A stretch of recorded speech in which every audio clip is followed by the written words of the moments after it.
Hebrews chapter 9. Then verily the first covenant had also ordinances of divine service, and a worldly sanctuary. For there was a tabernacle made, the first, wherein was the candlestick, and the table, and the showbread, which is called the sanctuary.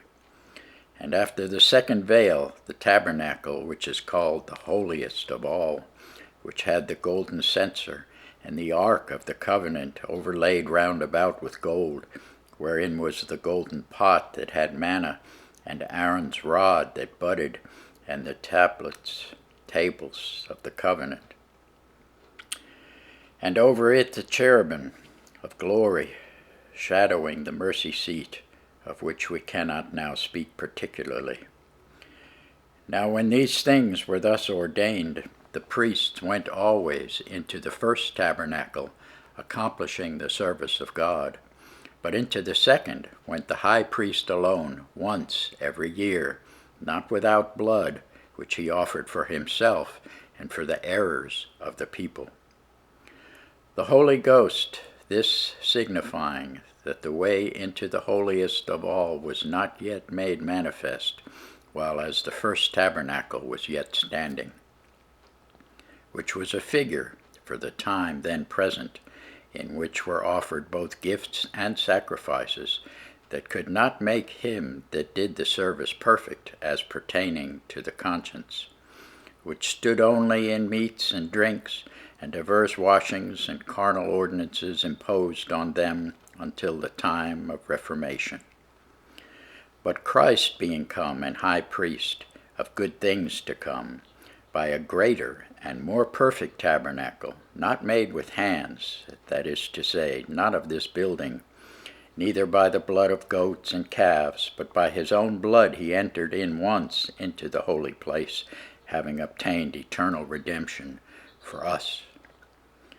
For if the blood of bulls and of goats, and the ashes of an heifer sprinkling the unclean sanctify it to the purifying of the flesh, how much more shall the blood of Christ, who through the eternal Spirit offered himself without spot to God, purge your conscience from dead works to serve the living God? And for this cause he is the mediator of the New Testament, that by means of death for the redemption of the transgressions that were under the first testament, they which are called might receive the promise of eternal inheritance. For where a testament is, there must also of necessity be the death of the testator. For a testament is a force after men are dead. Otherwise, it is of no strength at all while the testator liveth.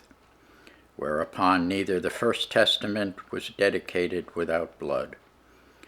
For when Moses had spoken every precept to all the people according to the law, he took the blood of calves and of goats with water and scarlet wool and hyssop, and sprinkled both the book and all the people, saying, This is the blood of the testament which God hath enjoined unto you. Moreover he sprinkled with blood both the tabernacle and all the vessels of the ministry. And almost all things are by the law purged with blood, and without shedding of blood is no remission.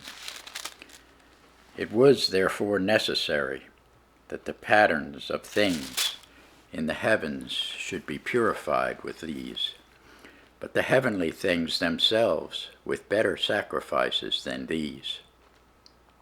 For Christ has not entered into the holy places made with hands, which are the figures of the true, but into heaven itself, now to appear in the presence of God for us.